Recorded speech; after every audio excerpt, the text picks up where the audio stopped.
Hello everyone, my name is Peter Enos, and tonight on the very first episode of our show we have our lovely friend tonight, Joyanne. Joyanne, how are you doing this evening? Oh, Snookums, I'm absolutely fabulous. I feel like I finally woke up on the right side of the bed this morning. How are you? Oh, I'm just doing splendid, thank you. So what's been going on in your life lately? Well, a bunch has happened. The fact that I have my own show at 52 is just absolutely mind-boggling. It really is. Is there anything new going on with your family? Well, it depends on what family you're referring to. What do you mean? You have more than one? Well, I've had numerous relationships, and all my husbands have died in unrelated accidents. I'm terribly sorry to hear that. How many husbands have you gone through? Well, I've gone through 3 numerous relationships, and currently I'm holding myself out for Chris for a walk-in. Chris, baby, if you're watching, call and talk to me with that sexy voice of yours. I see. Oh, anyways, what was your first husband like? Oh, Mel Jablonski was a real charmer.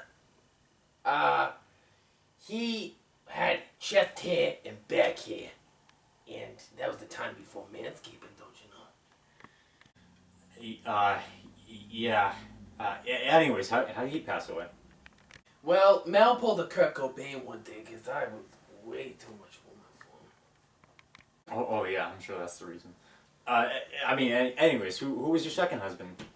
Was he an improvement over Mel? Well, my second husband was Stuart Grimes. Obviously, you understand why I didn't take his last name. We were in the honeymoon phase of our and our marriage didn't last very long. He died on the last day of our honeymoon. Oh, how did he die? Well, I made him my extra special brownies, secret ingredient, pot. He got the munchies real bad, and he picked up a Fenway Frank, which I also made, and he choked on the wiener. Me and hot dogs just do not mix. Well, yeah, I'm sure you have some experience with that. Excuse me? Anyways, who was your final husband? Well, my final husband was Abner Crombie Fitch. Well, that's a very beautiful name. He must have been a very beautiful stallion of a man. Well, Abner Crombie really pissed me off one day. I was in a fight with my ex-best friend, Bootsy. His genitals be covered in warts. Anyhow, the bastard took her side. And the next thing I found myself was I was stabbing him with a salad fork. Jesus. Did you get any repercussions for that? No, nobody found out about his death because he's buried behind this shed. When I realized I killed Abner, I snuffed Bootsy, and I got away with it. And no one was none the wiser.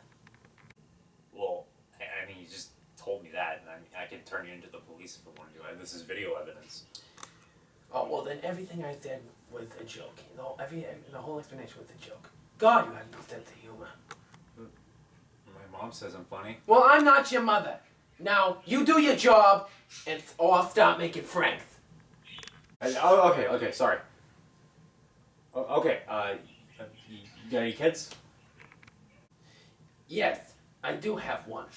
I wanted to name her something really classy, so her name is Crystal Decanter Jablonski. Oh, well, I'm sure she's a lovely little angel. Double child. So how old is she? She's 28 years old. Well, what does she do for a living? Well, she works in a packy. She's got a very important position. She's in charge of the Kano. Oh, well then I guess you can say she's good at handling packages then. Is there something in your eye? Well, wait, no, why? Oh, nothing, never mind. It's funny that you should mention that because my granddaughter was born in a similar fashion. Oh, what's her name? Her name is Snickers and she's 9 years old.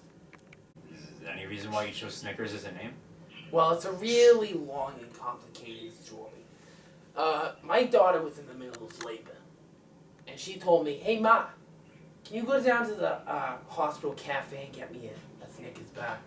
I said, "Well, of course." So I went down there, grabbed a Snickers, and obviously myself a pack of smokes, and I came back up, and I came to her in the middle, like pushing out the baby.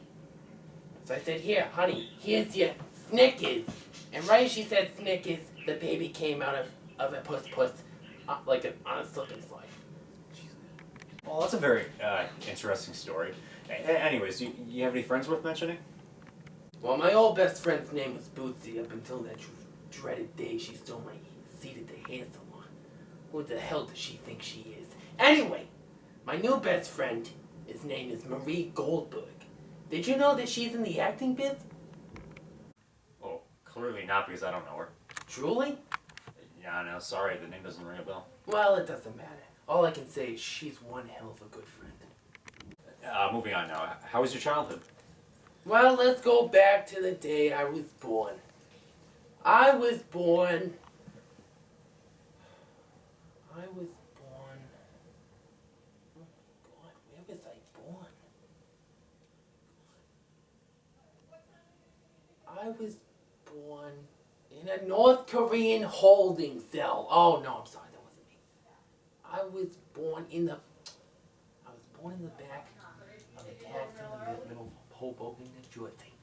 My mom was on her way to a hot dog eating contest.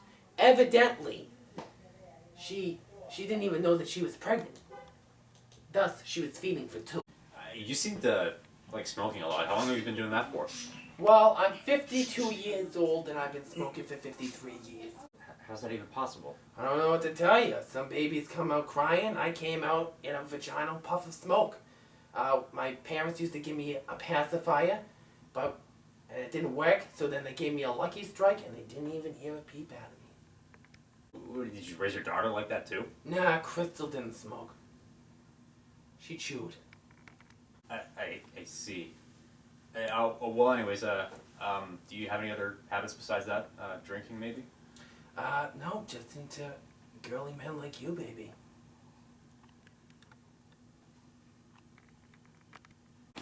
Well, is there anything else you want to add? Yes, I do. And next week, we're going to have Marie come on to the show. There's going to be celebrities, and me and Marie are going to talk about sex tips. I just want to thank Peter Enos for spending his time today to interview me, and I'll see you all in the next episode.